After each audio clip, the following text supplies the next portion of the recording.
Subscribe now and press the bell icon. Never miss an update.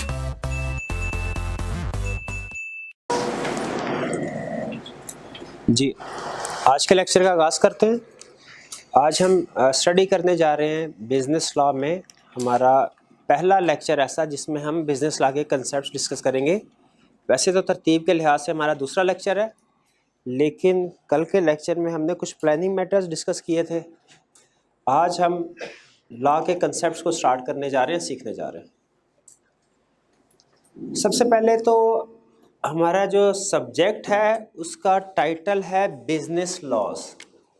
Business laws यानी ऐसे laws जो कि business पे अप्लाई होते हैं, ठीक है। और बिजनेस कितनी तरह के होते हैं, आपने इससे पहले किसी लेवल पे शायद ये पढ़ा हो कि बिजनेस ऑर्गेनाइजेशन की 3 टाइप्स होती हैं: सोल प्रोप्राइटरशिप, पार्टनरशिप और कंपनी। तो हमने इन तीनों से रिलेटेड रेलिवेंट जो बिजनेस लॉज होंगे वो स्टडी करने हैं।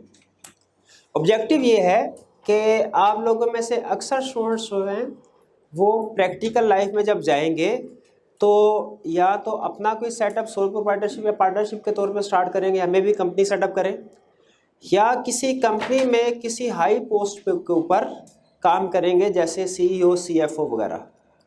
तो आप लोगों को पता होना चाहिए, लॉ पढ़ाने का मकसद ये नहीं आपको लॉयर बनाना है, आपने केसेस डिफेंड करने हैं, केसेस लीगल केसेस लड़ने, नहीं, वो वकील करेगा।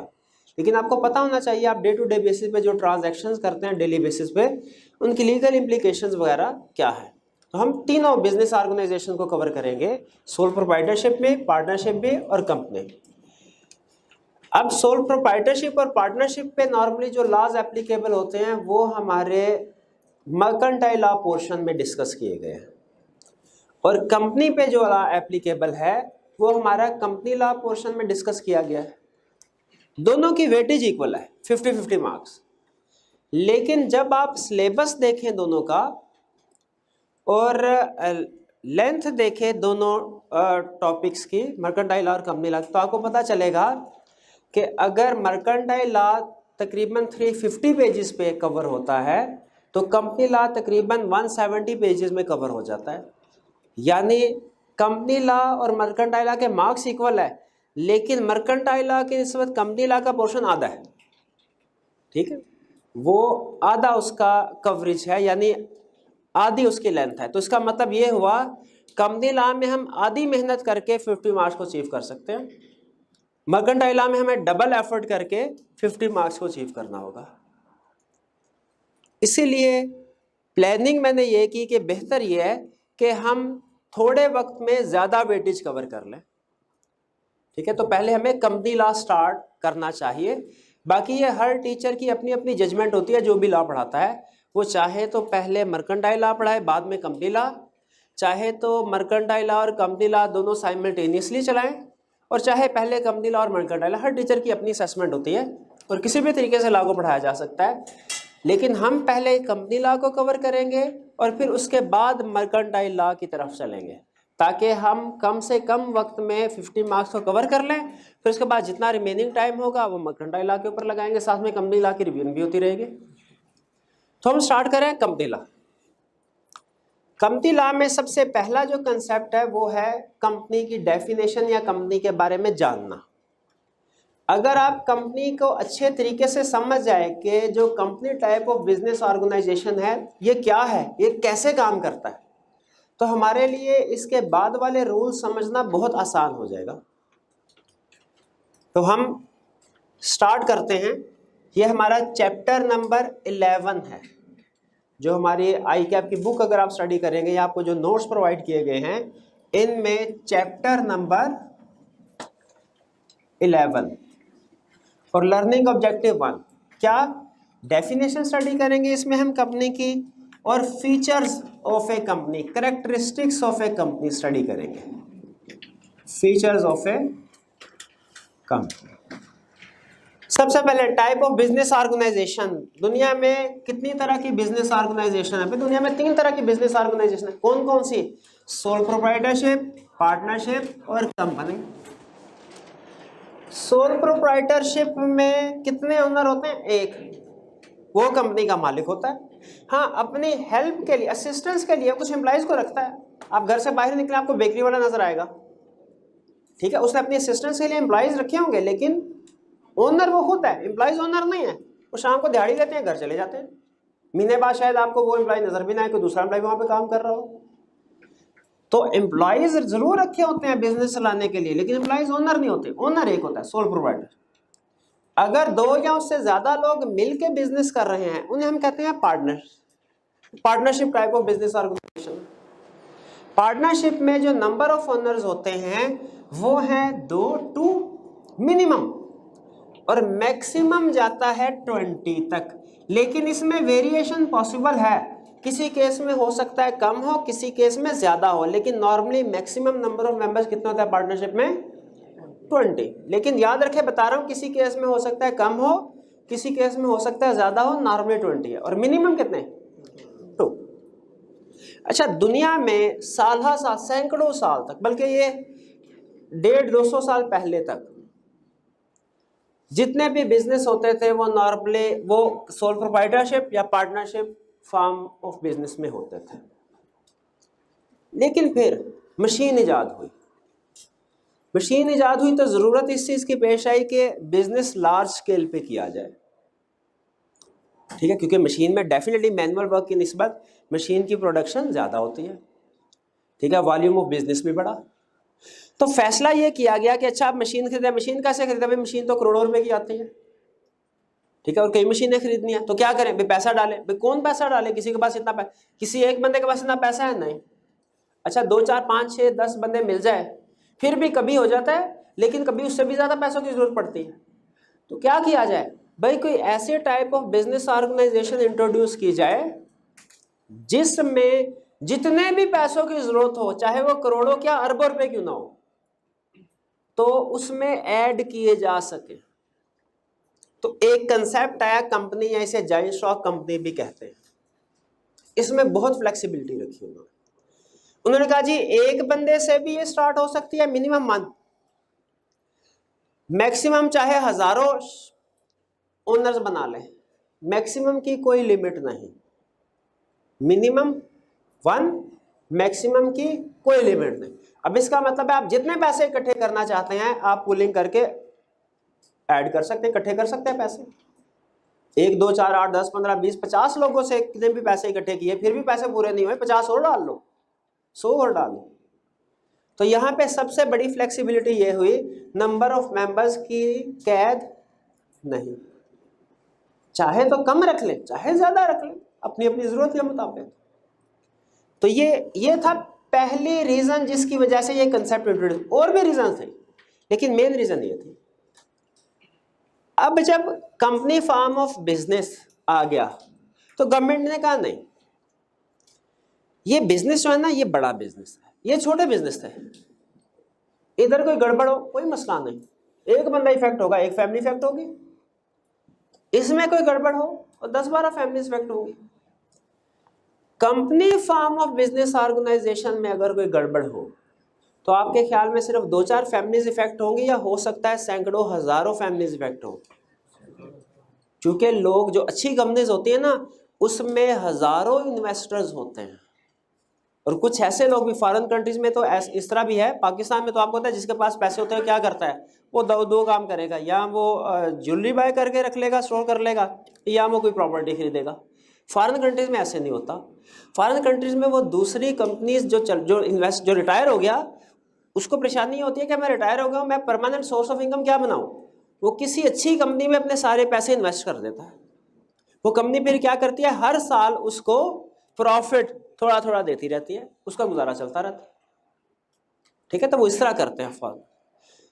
तो चूंकि उन कंपनीज में हजारों लोगों की इन्वेस्टमेंट होती है जिनमें अक्सरियत बाज़ औक़ात पेंशनर्स वगैरह भी होते हैं, तो गवर्नमेंट को ये मसला होता है लार्ज स्केल में इसने कोई गड़बड़ की ना तो ये भी लार्ज स्केल की गड़बड़ होगी। जैसे आपने शायद कुछ अर्सा पहले देखा वो एग्जैक्ट कंपनी का स्कैंडल, ठीक है, तो वो गड़बड़ होती है तो वो लार्ज स्केल पे गड़बड़ हुई, ठीक है। इससे इंटरनेशनल लेवल पे भी कंट्री की रेपुटेशन इफेक्ट होती है। तो गवर्नमेंट ने कहा नहीं, वैसे तो इन पे भी कुछ ना कुछ रेगुलेशंस होती हैं, इन पे भी, इन बिजनेस पे भी ओपन इनको भी नहीं छोड़ा गवर्नमेंट ने। अगर आप देखें बेकरी की दुकान पे जाएं आपको लिखा नजर आएगा रेट लिस्ट, वो DCO के मुकर्रर करदा नर्ख के मुताबिक अंडे दालें वगैरह बिक रहे होते हैं जो भी, वो भी रेगुलेशन, गवर्नमेंट उस बिजनेस को भी रेगुलेट करे, लेकिन इस बिजनेस को रेगुलेट करना ज्यादा जरूरी है। इसलिए गवर्नमेंट ने बाकायदा तौर पे कानून बनाए हुए हैं कि ये business, company form of business कैसे चलेगा। इसको कुछ खुसूसियात भी, इसको कुछ सहूलतें भी दी गई है, लेकिन इसके ऊपर कुछ पाबंदियां भी लगाई गई है कि उन पाबंदियों का मकसद सिर्फ एक है, जितनी भी पाबंदियां मकसद सिर्फ एक है, क्या कि ओवरऑल इकोनॉमी के नुकसान में ना ये कंपनी जाए, कोई ऐसा काम ना करे कि जनरल पब्लिक को नुकसान हो, गवर्नमेंट को या मुल्क को कोई नुकसान। तो इनके ऊपर नजर रख ले, जैसे हो सकता है कि लार्ज स्केल हैवी प्रोडक्शन कर ले शुगर की फॉर एग्जाम्पल, और उसको स्टोर कर ले कि जब प्राइस बढ़ेगी तो फिर बेचेंगे इसको, पहले शॉर्टेज क्रिएट हो जाए। तो इस तरह की चीजों को रोकने के लिए कि कोई कंपनी इस लेवल पे ना आए, इस तरह के काम ना करे, इनको रेगुलेट करने की जरूरत है।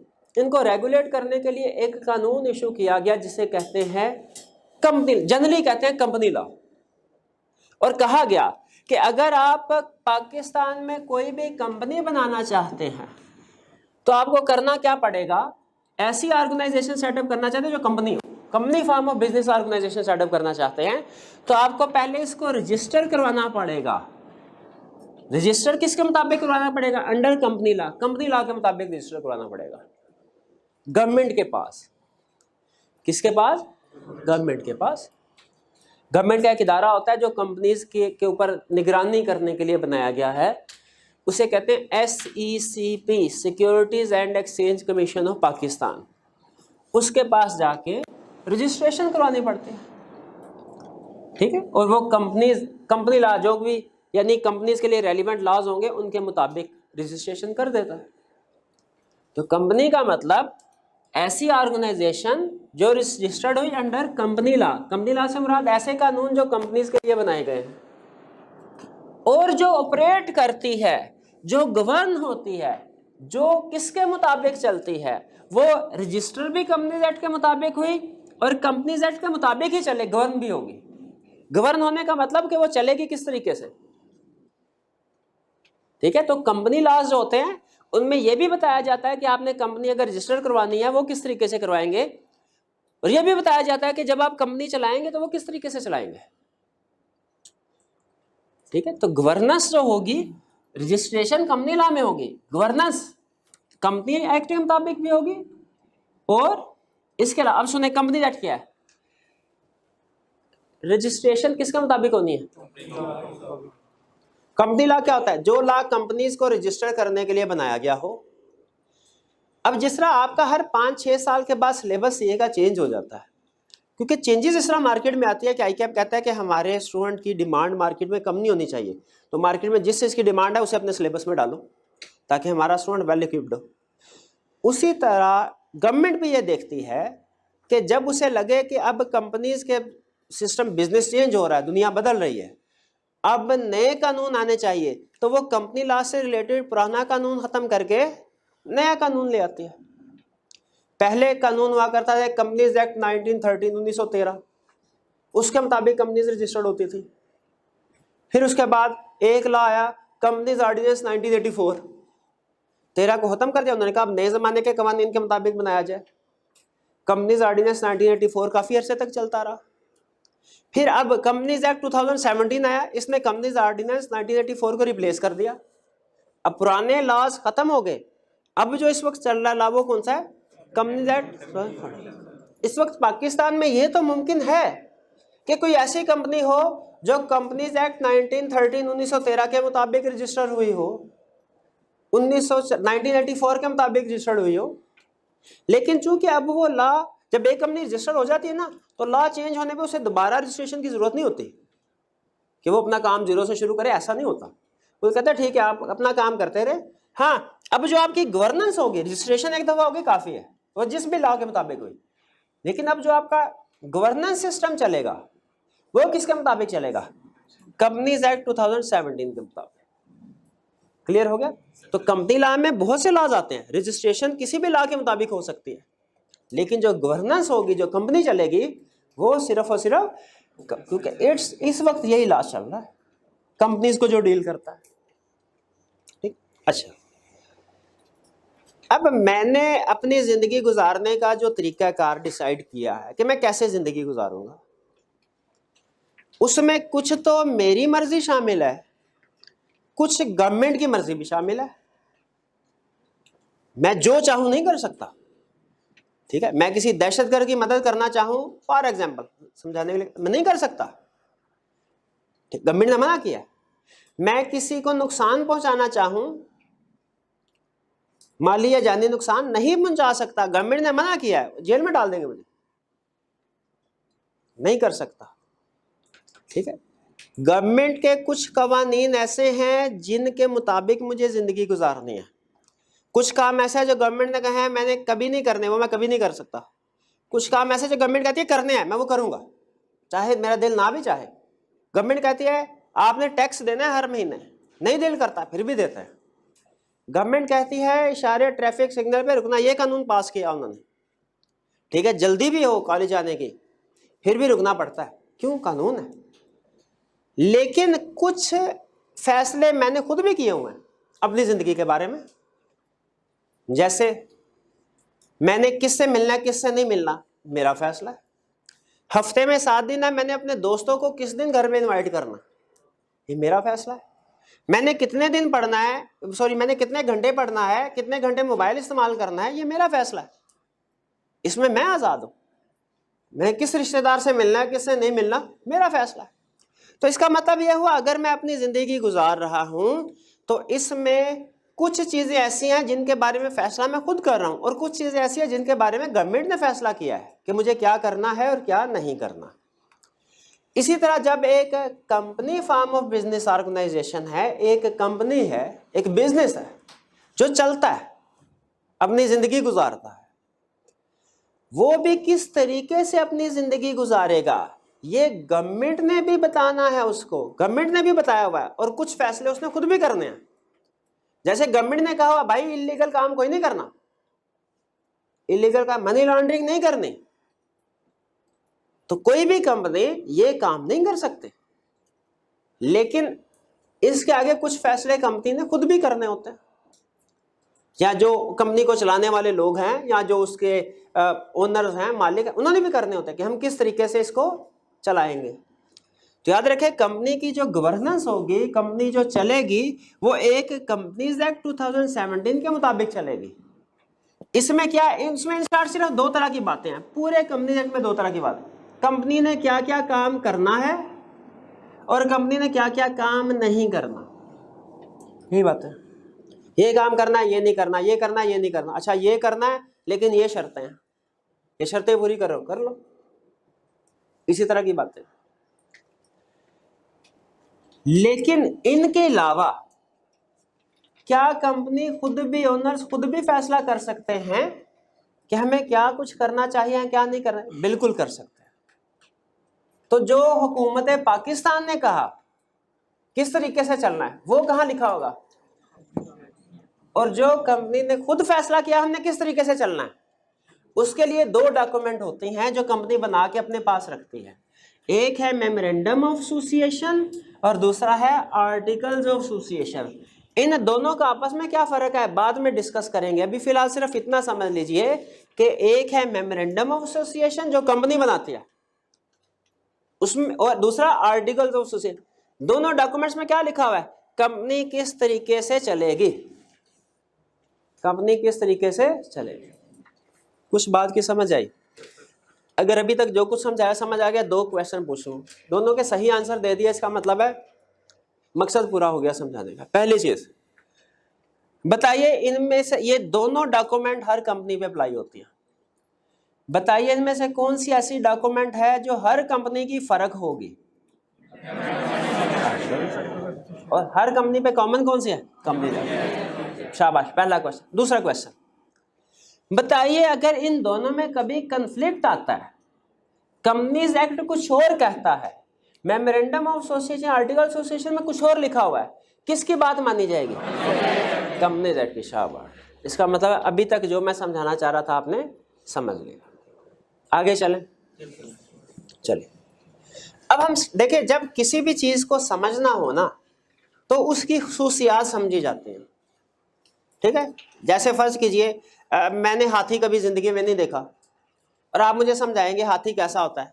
आप क्या, आपको लंबी सी सूंड होती है उसकी, उसके भारी भारी पाँव होते हैं और उसकी मोटी मोटी खाल होती है वगैरह वगैरह, इस तरह की खसूसियात बता के मुझे समझाने की कोशिश करेंगे। लेकिन असल में जब तक मैं हाथी को देख नहीं लूंगा मुझे सही तरह पता नहीं चलेगा। ठीक है। उसी तरह अब मैं आपको समझाने लगा हूं एक कंपनी के बारे में, कंपनी कैसी होती है, features of a company, characteristics of a company. ठीक है। लेकिन समझाने से पूरी समझ नहीं आएगी जब तक हम कोई केस स्टडीज वगैरह में, रियल सिचुएशन में नहीं देखेंगे कि जो लोग कंपनी से डील करते हैं, कंपनी उनके साथ डील करती है, वो कैसे करती है, तब तक सही तौर पे समझ नहीं आएगी। इसलिए मेरी कोशिश होगी कि फीचर समझाने के साथ साथ एग्जांपल्स भी आपके साथ शेयर करता रहूं। तो स्टडी क्या करने जा रहे हैं, फीचर्स ऑफ कंपनी के फीचर्स क्या, कैरेक्टरिस्टिक्स क्या। पहले सोल प्रोप्राइटरशिप और पार्टनरशिप और कंपनी में बेसिक डिफरेंस क्या है। एक तो नंबर ऑफ ओनर्स का, एक और भी डिफरेंस है, वो क्या है, separation of ownership from management. Separation of ownership from management, यानी company form of business organisation में ओनर कुछ और लोग होते हैं, मैनेजमेंट कुछ और लोग होते हैं। इसको डिस्कस करते हैं। भले घर से बाहर निकले, साथ बेकरी वाले की दुकान, उस पर जो बंदा कैश रिसीव कर रहा होता है, बताइएगा क्या वो नॉर्मली कोई एम्प्लॉय होता है या मालिक खुद बैठा होता है? जो पैसे रिसीव कर रहा होता है एम्प्लॉय होता है, मालिक खुद नहीं होता। नहीं, हमारे घर के साथ जो बेकरी है उसमें तो मालिक खुद बैठा रहता है, वो तो एम्प्लॉय को हाथ भी नहीं लगाने देता कैश को। ठीक है। हाँ, छोटे बिजनेस में इसी तरह होता है कि नॉर्मली जो मालिक है वो बिजनेस को चला भी रहा होता है, जो ओनर है वो बिजनेस को चला भी रहा होता है, एम्प्लॉयज रखे होते हैं अपनी सहूलत के लिए, लेकिन बिजनेस के ऊपर वो खुद बैठा होता है, नजर रखिए। तो नॉर्मली पार्टनरशिप में भी इसी तरह होता है। लेकिन company form of business organisation में ऐसा नहीं होता। ये चूंकि लार्ज स्केल बिजनेस होता है और इसमें मशीनरी का इस्तेमाल ज्यादा होता है, टेक्निकल बिजनेस होता है। नॉर्मली जिन लोगों के पास पैसे होते हैं उनके पास टेक्निकल स्किल्स नहीं होती, जिनके पास टेक्निकल स्किल्स होती हैं उनके पास पैसे नहीं होते। तो इसीलिए जो मालिक होते हैं उनको कुछ ना कुछ टेक्निकल लोगों को हायर करना पड़ता है कि आप आके बिजनेस चलाएं। जैसे फर्ज कीजिए एक बंदे के पास बहुत ज्यादा पैसे हैं, वो एक हॉस्पिटल खोलना चाहता है, वो शायद बिल्डिंग खड़ी कर ले, अच्छे से ऐसी मशीनरी ले आए, लेकिन वो किसी एक पेशेंट की भी सर्जरी नहीं कर सकता, उसके पास टेक्निकल स्किल्स नहीं। और इसी तरह दूसरी तरफ अगर एक क्वालिफाइड डॉक्टर है, वो सर्जरी तो कर सकता है लेकिन उसके पास सामान खरीदने के पैसे नहीं, उसके पास ऑपरेशन थिएटर, लेबोरेटरी वगैरह और दूसरी चीजें जिनकी जरूरत है उनका इंतजाम करने के पैसे नहीं। अब क्या होगा फिर? अब ओनर क्या करेगा? ओनर फर्ज कीजिए उसने कहा जी मैं एक कंपनी बना लेता हूं, आप उस कंपनी में मेरे बिहाफ पे काम करेंगे, टेक्निकली स्पीकिंग आप एम्प्लॉय होंगे, कंपनी का मालिक मैं होऊंगा, लेकिन चूंकि आप में टेक्निकल स्किल्स है आप कंपनी को मैनेज कीजिए। तो देखिए इस एग्जाम्पल में ओनर और लोग हैं, मैनेजर और लोग, जो बिजनेस को मैनेज कर रहे हैं वो और लोग हैं। सोल प्रोप्राइटरशिप पार्टनरशिप में नॉर्मली क्या होता था, जो ओनर होते थे वही बिजनेस को मैनेज भी कर रहे होते। तो कंपनी का पहला फीचर्स क्या होता है कि इसमें नॉर्मली जो ओनर है ये अलग लोग होते हैं और मैनेजमेंट के लोग अलग होते हैं। इसे कहते हैं separation of ownership from management. अच्छा यहां पे मुझे बताइए सोल प्रोप्राइटरशिप के मालिक को क्या कहते हैं? Sole proprietor. पार्टनरशिप में जो मालिक होते हैं, कंपनी का फॉर्म ऑफ बिजनेस ऑर्गेनाइजेशन के जो मालिक होते हैं उन्हें क्या कहते हैं? ये नोट कर लीजिए, इन्हें कहते हैं मेंबर्स या शेयर होल्डर। इनमें टेक्निकली फर्क है थोड़ा सा, लेकिन अभी के लिए इनको एक ही समझे, मेंबर्स और शेयर होल्डर। और जो लोग कंपनी को मैनेज कर रहे होते हैं इसमें डिफरेंट हायरार्की है, कुछ टॉप लेवल के लोग होते हैं, कुछ मिडिल लेवल की मैनेजमेंट होती है, कुछ लो लेवल की मैनेजमेंट होती है। मैं सिर्फ जो टॉप लेवल की मैनेजमेंट है उसका नाम आपके सामने लिख रहा हूं, वो होते हैं डायरेक्टर्स। कौन होते हैं? डायरेक्टर्स। ये इसे बोर्ड ऑफ डायरेक्टर्स भी कहते हैं, ये इसे बोर्ड भी कहते हैं। Board means board of director. ये क्लियर? अच्छा, नॉर्मली दोनों सेपरेट होंगे, लेकिन याद रखें लाजमी नहीं है। मे भी किसी केस में कोई ऐसा डॉक्टर भी हो जिसके पास बहुत ज्यादा पैसे, तो कहे भाई मैं तो खुद हॉस्पिटल बनाऊंगा, खुद भी काम करूंगा। इस एग्जाम्पल में मेंबर या शेयर होल्डर और डायरेक्टर एक ही बंदा हो गया। ऐसा मुमकिन है, रेयर है लेकिन मुमकिन है कि जो बंदा बिजनेस का मालिक हो वही कंपनी को चला भी रहा हो। बड़े स्केल का बिजनेस होता है, लेकिन मे भी उसके पास ऐसी स्किल्स हो, एक्सपर्टीज हो, करना चाहे तो कर सकता है। क्लियर होगी यह बात? लेकिन याद रखें, हम उस बंदे को क्या देखेंगे कि वो बंदा मेंबर है कि डायरेक्टर है। ऐसा बंदा जो बिजनेस का मालिक, कंपनी का मालिक भी है और वो कंपनी को रन भी कर रहा है। देखिए, कंपनी के मालिक को कहते हैं मेंबर या शेयर होल्डर, कंपनी को जो रन कर रहा था उसे कहते हैं डायरेक्टर। अगर एक बंदा दोनों काम कर रहा है उसे क्या कहेंगे? मेंबर कहेंगे या डायरेक्टर कहेंगे? या दोनों कहेंगे? दोनों कहेंगे। वो at the same time member या शेयर होल्डर भी है, वो at the same time director भी है, डायरेक्टर भी है। अब आपने आगे चल के इस पे आर्गू नहीं करना, मैं आपने ये नहीं कहना सर ये तो डायरेक्टर था, मेंबर में क्या करने आ गया, ये तो मेंबर था, डायरेक्टर में क्या करने गया। कंपनी लॉ में, कंपनीज एक्ट में एक जगह पे लिखा हुआ है कि डायरेक्टर जो फैसले करेंगे वो अपनी मीटिंग में करेंगे, उसे कहते हैं बोर्ड मीटिंग। जो शेयर होल्डर्स हैं, मेंबर्स, ये जो फैसले करेंगे ये अपनी मीटिंग में करेंगे, उसे कहते हैं जनरल मीटिंग, जनरल मीटिंग। और फिर वो कहते हैं जो बोर्ड मीटिंग होगी ना, इसमें मेंबर्स नहीं आएंगे, इसमें मेंबर। अब केस स्टडी में क्या होगा, वो कहेगा एक मेंबर है, वो डायरेक्टर भी है और वो बोर्ड मीटिंग में आ गया। स्टूडेंट कहते हैं सर ये तो गलत हो गया, ये तो मेंबर है, ये बोर्ड मीटिंग में क्या करने आ गया? कंपनी लॉ में लिखा हुआ है मेंबर्स बोर्ड मीटिंग में नहीं आ सकते। तो तब मैं क्या कहूंगा वाला, क्या भाई स्टूडेंट सही कह रहा है? सही नहीं कह रहा। क्यों? क्योंकि वो मेंबर भी है, डायरेक्टर भी है। वो डायरेक्टर्स की मीटिंग में एज मेंबर नहीं आया, वो डायरेक्टर्स की मीटिंग में एज डायरेक्टर आया। तो आ सकता है भाई, उसके पास दोनों पोजीशन है। क्लियर हो गया? तो normally ownership, company form of business organisation में ओनरशिप अलग होती है, मैनेजमेंट अलग होती है, लेकिन रेयर केसेस में एक भी हो सकते हैं, एक बंदा सेम टाइम में दोनों पोजीशन पे हो, ये भी पॉसिबल है। आगे चलें। नेक्स्ट कैरेक्टरिस्टिक है separate legal status. Separate legal के कंपनी की एक अलहदा शनाख्त होती है, कंपनी का एक अलहदा शनाख्ती कार्ड होता है।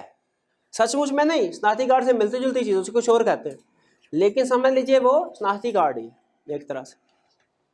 सेपरेट लीगल स्टेटस का मतलब क्या है? कंपनी जब बिजनेस बनाते हैं, फर्ज कीजिए हमने कंपनी बनाई, उसका नाम लिखा हमने star chemicals limited, star chemicals नाम रखा उसका। अब स्टार केमिकल सचमुच में दुनिया में कोई बंदा है इस नाम का? कोई भी बंदा नहीं, ठीक है। ये इसे कहते हैं ये नकली बंदा, आर्टिफिशियल पर्सन। एक्चुअली दुनिया में कहीं देखें, हम और आपके लिए और मेरे लिए लॉ टर्म यूज करता है नेचुरल पर्सन।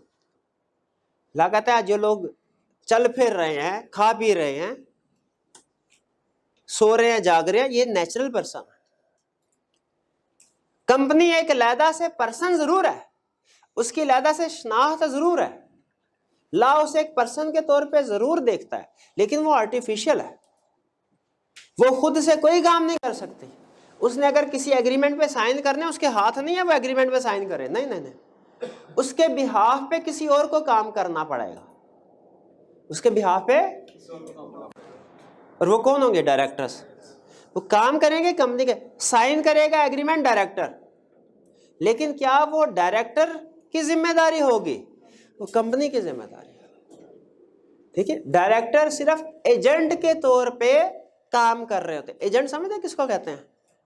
एजेंट, नुमाइंदे के तौर पे। असल जिम्मेदारी कंपनी की होगी। अगर कुछ खरीदना है तो असल जो बायर होगा वो कंपनी होगी। डायरेक्टर सिर्फ एजेंट के तौर पे एग्रीमेंट वगैरह साइन कर रहे होंगे, क्योंकि कंपनी आर्टिफिशियल पर्सन है, नेचुरल नहीं। तो कंपनी का एक अलग लीगल। अब अच्छा मुझे बताएं, फर्ज कीजिए कि मेरा भाई है और मैं, हम दोनों का शनाख्ती कार्ड लादा रहता है, हम दोनों की कानूनी हैसियत भी लादा है। अगर वो कोई एग्रीमेंट करता है चीज खरीदने के लिए, मैं जिम्मेदार हूं उस एग्रीमेंट का? लॉ कहता है नहीं। इसी तरह मैं अगर कोई एग्रीमेंट करता वो जिम्मेदार नहीं। जो प्रॉपर्टी मेरे नाम पे है वो उसकी नहीं, और जो उसके नाम पे है मेरी नहीं। उसने अगर किसी से उधार लिया है, क्या मैंने अदा करना है? क्यों नहीं करना? बिल्कुल, मैं सेपरेट पर्सन, वो सेपरेट पर्सन। और अगर उसने किसी को उधार दिया है, मैं जाके उधार वसूल कर सकता हूं? नहीं कर सकता, क्योंकि वो उसका राइट है। सेपरेट लीगल स्टेटस इस चीज का नाम है। जब दोनों लोग, दोनों पार्टी सेपरेट है, तो हर एक के अपने राइट्स अलग, लाइबिलिटीज अलग, दूसरे के राइट्स अलग, लाइबिलिटीज अलग। इसी तरह याद रखें, सेपरेट लीगल स्टेटस का मतलब है कि कंपनी की अपनी अलहदा हैसियत है, अपने मेंबर से, शेयर होल्डर से, अपने मालिकान से अलहदा हैसियत है। हालांकि कंपनी को बनाया किसने? जैसे देखिए आपके वालिदैन है, ठीक है, आप पैदा हुए, उन्होंने आपको पाला पोसा बड़ा किया, ठीक है, लेकिन इस वक्त आपकी हैसियत उनसे अलहदा है। आप जो एक्ट करेंगे उसके लिए वो रिस्पॉन्सिबल नहीं। तो कंपनी को बनाया शेयर होल्डर्स ने, मेंबर्स ने, मालिकान ने बनाया, चला भी वो रहे हैं, उनकी इंस्ट्रक्शन के ऊपर डायरेक्टर चला रहे हैं, लेकिन फिर भी कंपनी का स्टेटस अलहदा है अपने शेयर होल्डर से, अपने डायरेक्टर से। फर्ज कीजिए अगर कंपनी बिजनेस के लिए किसी से माल खरीदने की जरूरत पड़ती है, एक बंदा है मिस्टर ए, उसने कंपनी बनाई स्टार केमिकल्स। अब अगर उस कंपनी के लिए कहीं से माल खरीदना है तो जो एग्रीमेंट होगा वो मिस्टर ए के नाम से होगा, कंपनी के नाम से होगा, या डायरेक्टर्स के नाम से होगा? कंपनी के नाम से होगा, वो कंपनी के नाम से होगा। ठीक है, अगर उस पे चीजें ने वसूल कर ली, उस पे पैसे अदा नहीं किए, जिम्मेदारी डायरेक्टर की होगी, जिम्मेदारी कंपनी की होगी, या जिम्मेदारी मालिकान की होगी? कंपनी की। हालांकि देखा जाए तो चलाने वाले उसको डायरेक्टर्स हैं, डायरेक्टर्स के पीछे शेयर होल्डर्स, मेंबर्स हैं, लेकिन क्यों जिम्मेदारी सिर्फ कंपनी की क्यों है? Separate legal status. अगर कंपनी ने किसी को उधार सेल की, 1 लाख रुपया लेना है, 1 लाख रुपया लेना है, तो ओनर जो था मिस्टर ए, वो डेटर के पास चला गया, मुझे 1 लाख रुपया दो। ठीक है, डेटर ने गलती क्या की कि मिस्टर ए के नाम का चेक दे दिया, हालांकि उसे चेक किसके नाम का देना चाहिए था? ए के नाम का दे दिया। अब बताइए क्या कंपनी डेटर से पैसे रिकवर करवा सकती है? करवा सकती है। कंपनी क्या कहेगी? मुझे तो पैसे मिले ही नहीं। वो कहेगा भाई आपका मालिक तो वही है मिस्टर ए, तो मैंने मिस्टर ए को दे दिए। तो कंपनी कहेगी नहीं, वो सेपरेट लीगल स्टेटस है, वो अलहदा पर्सन है, हम अलहदा पर्सन है, आपने उनको जाती ट्रांजैक्शन की होगी, उनसे पैसे वापस मांगिए आप, मेरे जो पैसे आपने देने थे वो अभी तक सेटल नहीं हुए, निकाले पैसे। लॉ कंपनी का पॉइंट ऑफ व्यू जायज करार देगा। सेपरेट लीगल स्टेटस का मतलब ही यही है कि कंपनी की अलहदा हैसियत है, कंपनी एसेट्स को, असासा जात को अपने नाम से ओन करती है, असासा जात की मालिक वो है। देखिए लिंक समझिएगा, एसेट खरीदे कंपनी ने, एसेट्स की मालिकात कौन? कंपनी। कंपनी के मालिक ओनर्स हैं, वो अलग बात है, ओनर्स कंपनी के मालिक हैं, डायरेक्ट उन एसेट्स के मालिक नहीं है। इसी तरह लायबिलिटीज में भी सेम केस, कि अगर कोई लायबिलिटी है तो वो कंपनी की है, वो ओनर्स की नहीं है। क्लियर हुआ सेपरेट लीगल स्टेटस। एक एंड में एक रियल केस आपके साथ डिस्कस करता हूं, अगर आप इसके सही सोल्यूशन पे पहुंच गए तो इसका मतलब सेपरेट लीगल स्टेटस आपको समझ आ गया। एक बंदे मिस्टर ए ने कंपनी इनकॉर्पोरेट की, रजिस्टर की, कंपनी रजिस्टर की। उस कंपनी में डायरेक्टर कोई रखा, फॉर एग्जांपल डायरेक्टर ने देखा कि आजकल ज़मीनों की कीमतें बढ़ रही हैं, तो ऐसा करते हैं कि कंपनी में जो पैसे पड़े हैं इनसे कोई ज़मीन खरीद लेते हैं। उसने ज़मीन खरीदने का एक एग्रीमेंट कर लिया, ज़मीन खरीदने का एग्रीमेंट कर लिया, एग्रीमेंट कर लिया, ज़मीन खरीद भी ली। जब ज़मीन खरीदी 100 मिलियन की, थोड़े अरसे में उसकी प्राइस होगी 120 मिलियन। अच्छा, कंपनी का मालिक मिस्टर ए था, 100% मालिक वही है और लोगों को पता भी है कि ये मालिक है। एक इन्वेस्टर आया, वो मालिक से कहने लगा, भाई ये 100 मिलियन की आपने लैंड बाय की है, 120 मिलियन में बेचते हो मुझे? उनका बिल्कुल ठीक है, बेचता हूँ। एग्रीमेंट हो गया इन्वेस्टर में और मिस्टर ए में कि इन्वेस्टर 3 महीने बाद 120 मिलियन मिस्टर ए को देगा और मिस्टर ए इस जमीन को बेचेगा इन्वेस्टर को। 3 महीने के बाद जमीन की वैल्यू बढ़ के 150 मिलियन हो गई। मिस्टर ए ने इनकार कर दिया, मैं ये जमीन नहीं बेचूंगा। इन्वेस्टर अदालत में चला गया कि जमीन ट्रांसफर करवाई जाए मेरे नाम पे, एग्रीमेंट हुआ है, एग्रीमेंट से नहीं मुकर सकता है। बताइए कोर्ट ने किसका पॉइंट ऑफ व्यू, किसको कहा, क्या जमीन ट्रांसफर हुई होगी? क्यों नहीं हुई होगी? हाँ, शाबाश। उसने यही, मिस्टर ए ने यही कहा। मिस्टर ए कहा, सर ये देखिए, ये जमीन तो मेरी है ही नहीं, मैं मालिक कौन है? कंपनी। तो ये तो एग्रीमेंट उस वक्त बाइंडिंग होता जब कंपनी के साथ हुआ होता। मैं एक चीज का मालिक ही नहीं हूं, मैं कैसे बेच सकता हूं उसको? ठीक है, तो लाने का बिल्कुल ठीक है, सेपरेट लीगल स्टेटस है, कंपनी की एसेट लायबिलिटी उसके, एक ही एसेट लायबिलिटी उसके, तो ये प्रॉपर्टी सेल नहीं हो सकती। ठीक है, वो प्रॉपर्टी सेल। हाँ, उसके बाद मिस्टर ए को धोखाधड़ी के जुर्म में थोड़ा बहुत जुर्माना, कि भाई जब एक चीज तुम्हारी आई नहीं तो तुमने एग्रीमेंट क्यों किया, उसको थोड़ा बहुत जुर्माना अदा करना पड़ा, डैमेजेस वगैरह पे करने पड़े, लेकिन वो प्रॉपर्टी ट्रांसफर नहीं हुई। तो बताइए फैसले में क्या लिखा गया होगा, कौन से कैरेक्टरिस्टिक्स की बेस पे ये फैसला किया गया? तो ये समझ आया आपको सेपरेट लीगल स्टेटस का मतलब क्या होता है? कंपनी अपने एसेट लायबिलिटी जो भी कॉन्ट्रैक्ट करती है, अब किसी एम्प्लॉय को रखना, उसके साथ जो कॉन्ट्रैक्ट होगा वो चाहे डायरेक्टर लिख रहा होगा, लेकिन उसके नीचे नाम क्या होगा, किसके दरमियान में कॉन्ट्रैक्ट हो रहा है? कंपनी के नाम, कंपनी के दरमियान में और दूसरा कस्टमर के दरमियान में। आगे चलते हैं, shares of company. Sole proprietorship में जब कोई बंदा पैसे इन्वेस्ट करता है, अकाउंटिंग शायद आपने पढ़ी हो, उसे क्या कहते हैं? कैपिटल। जब कोई ओनर बिजनेस में पैसे इन्वेस्ट करते हैं उसे क्या कहते हैं? अकाउंटिंग में ये पढ़ा हुआ है बिल्कुल। सोल प्रोप्राइटरशिप में कैपिटल कहते हैं, पार्टनरशिप में पार्टनर्स कैपिटल कहते हैं शायद। कंपनी फॉर्म ऑफ बिजनेस में उसे कहते हैं शेयर कैपिटल। है ये भी कैपिटल। कैपिटल से मुराद वही जो इन्वेस्टर्स ने, ओनर्स ने पैसे बिजनेस में डाले, लेकिन इसे क्या नाम दिया जाता है? अच्छा, इसे शेयर कैपिटल क्यों कहा जाता है? उसकी रीजन है, कंपनी का एक टर्म, 3 टर्म्स में फर्क बता रहा हूं, कैपिटल, शेयर और शेयर होल्डर। कंपनी में जो इन्वेस्टर्स ने टोटल पैसे डाले होते हैं उसे कहते हैं कैपिटल या शेयर कैपिटल। मैं आपसे पूछता हूं, भाई आप सोल प्रोप्राइटर हो, उस बिजनेस के मालिक हो? आप कहेंगे बिजनेस के मालिक हो। मैं कहूँगा क्या सबूत है आपके पास?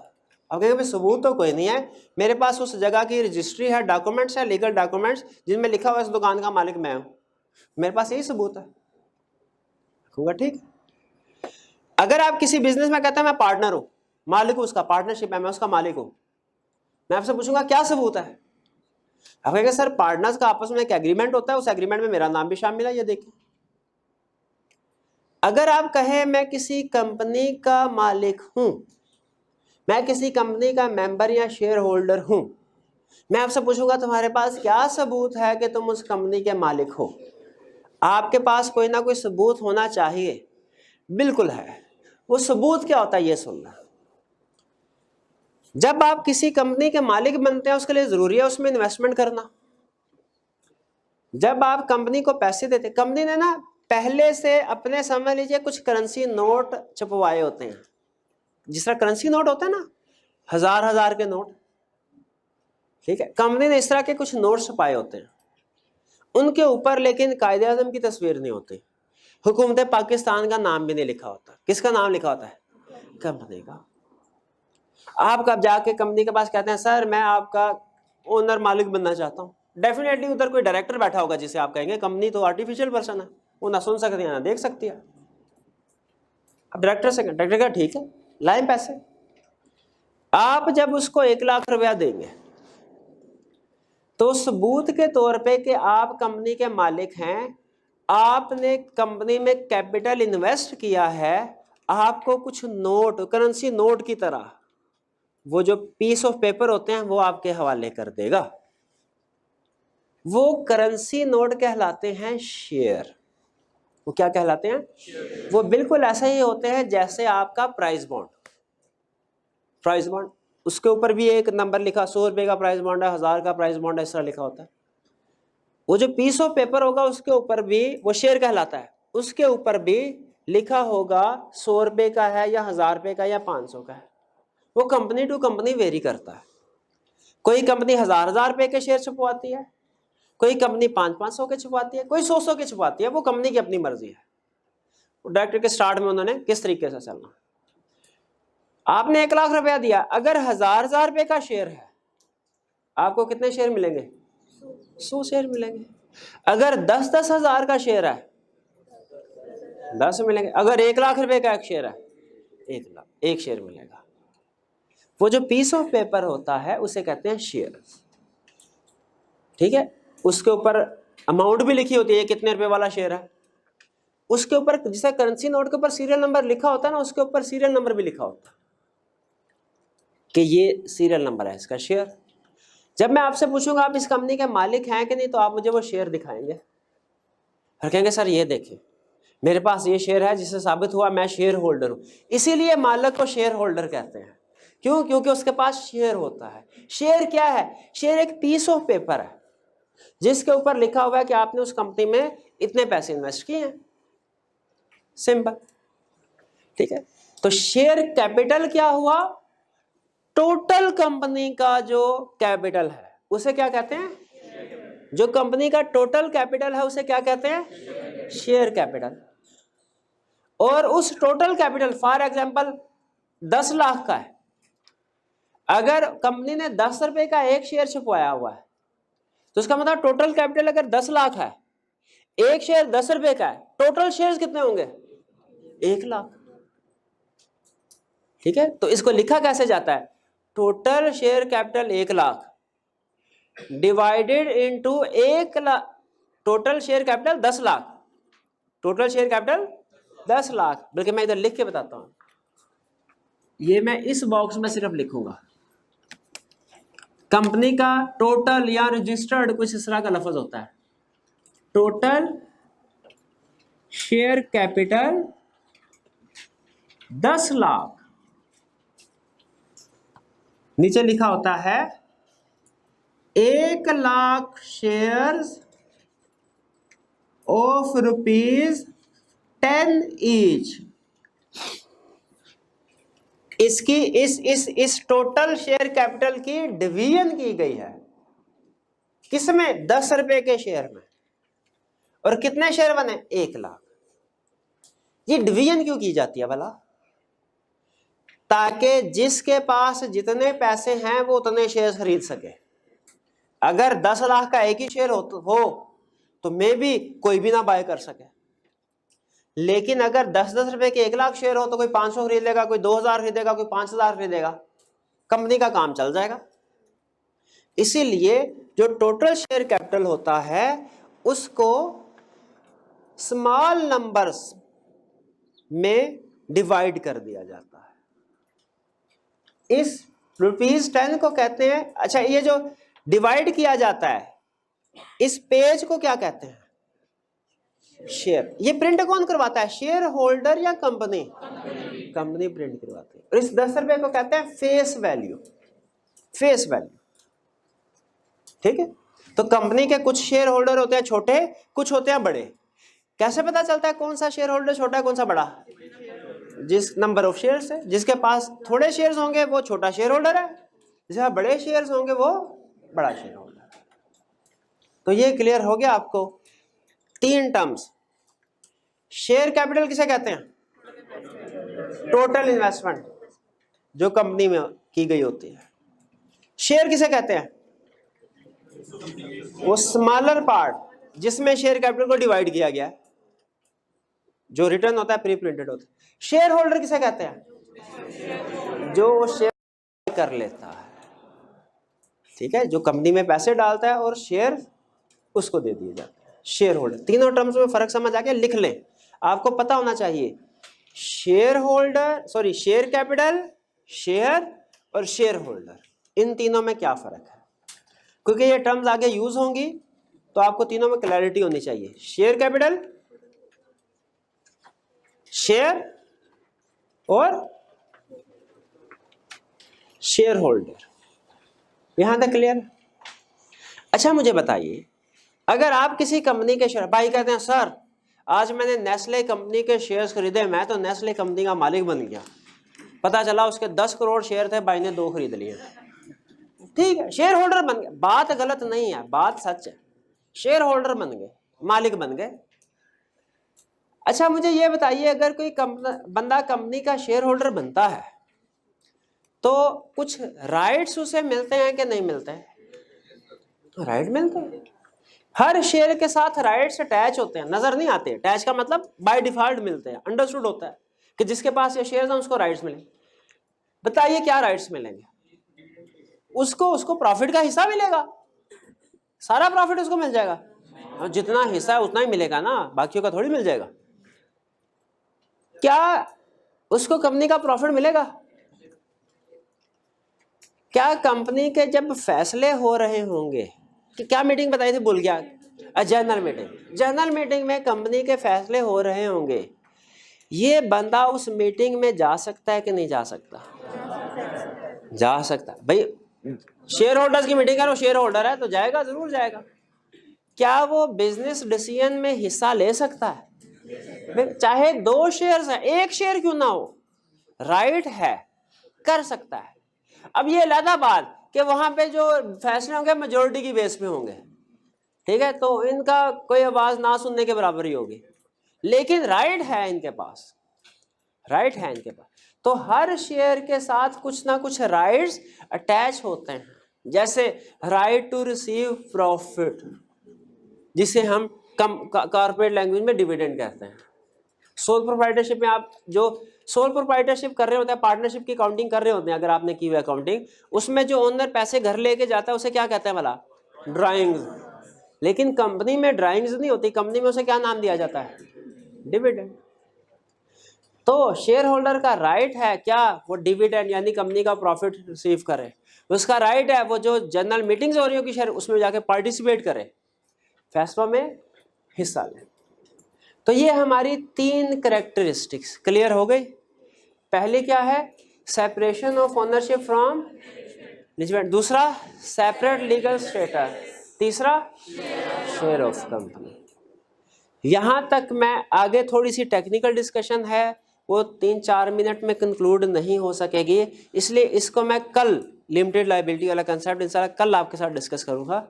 यहाँ पे ब्रेक लगा रहा हूँ, कोई क्वेश्चन है तो पूछ लीजिए 1 बाय 1 जी। नंबर ऑफ शेयर किस तरह से डिटरमिन करती है? कंपनी की अपनी मर्जी होती है, वो चाहे तो 10 लाख है ना टोटल शेयर कैपिटल, चाहे तो उसको डिवाइड कर ले ऐसे 1 लाख शेयर्स ऑफ 10 ईच, चाहे तो इस तरह कर ले 10,000 शेयर ऑफ ₹100 ईच, ऐसे भी, चाहे तो इस तरह कर ले 1000 शेयर्स ऑफ 1000 ईच।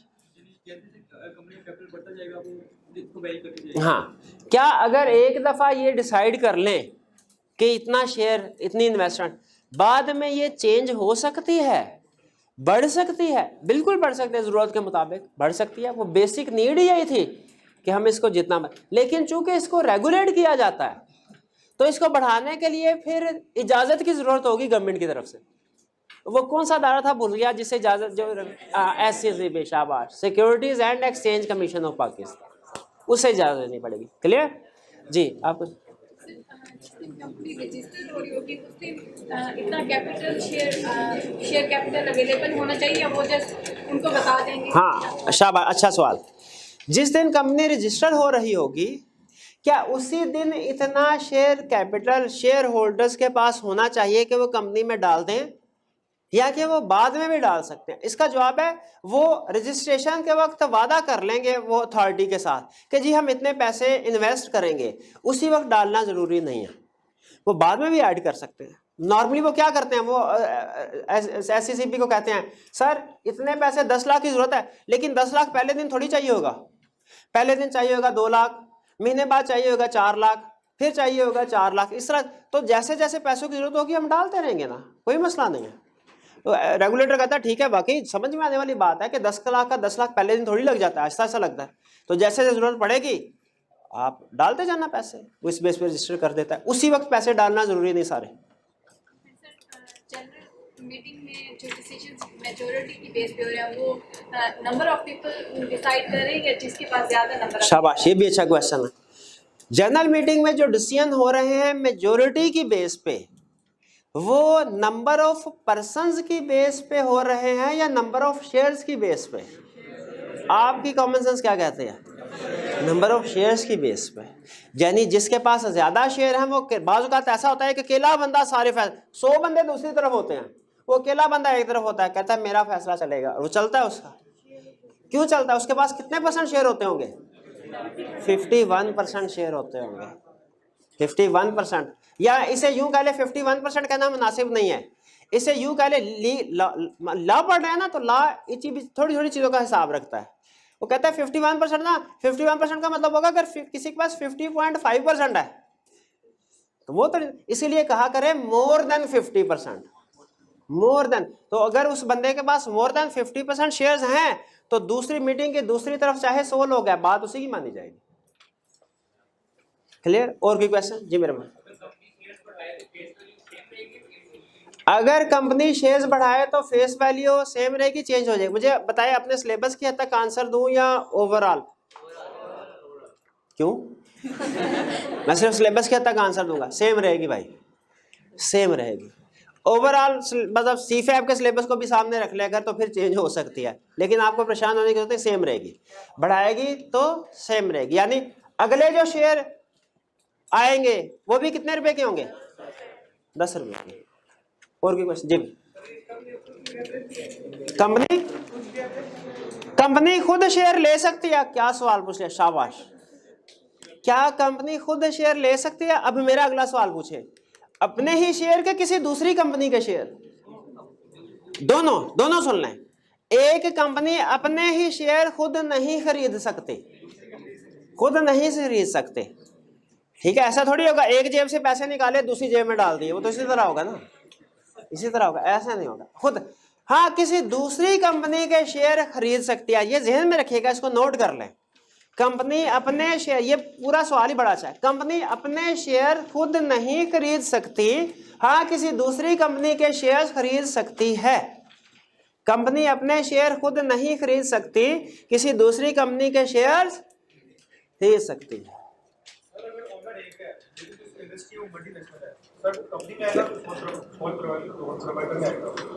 अगर ओनर एक ही है लेकिन उसने कंपनी रजिस्टर करवा ली है तो वो कंपनी में ही आएगा, वो सोल प्रोप्राइटर नहीं होगा। हमने पढ़ा ना, कंपनी में एक ओनर भी हो सकता है तो वो कंपनी ही कहलाएगी। जी, डिफरेंस क्या होगा? सेपरेट लीगल स्टेटस का। सोल प्रोप्राइटरशिप का सेपरेट लीगल स्टेटस नहीं होता, पार्टनरशिप का सेपरेट लीगल स्टेटस नहीं होता, कंपनी का सेपरेट लीगल स्टेटस होता है। सोल प्रोप्राइटर होगा, बिजनेस के लिए लोन लिया, वापस नहीं पे कर सका, घर के बर्तन बेच के उधार पूरा करेगा। ये कंसेप्ट है कि सेपरेट लीगल स्टेटस नहीं है, समझा जाएगा उसी ने लोन लिया। लेकिन कंपनी है तो वो कहेगा भाई कंपनी को दिया उससे लो, मेरी जिम्मेदारी नहीं है। जी, क्या चीज? क्या एम्प्लॉयज को शेयर सेल किए जा सकते हैं? मैं इस क्वेश्चन को थोड़ा सा रीअरेंज कर रहा हूँ। क्या कोई एम्प्लॉय कंपनी के शेयर खरीद सकता है? बिल्कुल खरीद सकता है, कोई पाबंदी नहीं, कोई पाबंदी नहीं। ठीक है जी, उसके पास पैसे हैं, खरीद लें भाई। बाहर के बंदे को भी तो भेजने हैं, एम्प्लॉय हमारा काम करता है दिन रात, वो खरीद लें। चलिए आज का लेक्चर यहाँ पे एंड करते हैं, इंशाल्लाह कल यहीं से स्टार्ट करेंगे। अल्लाह हाफिज।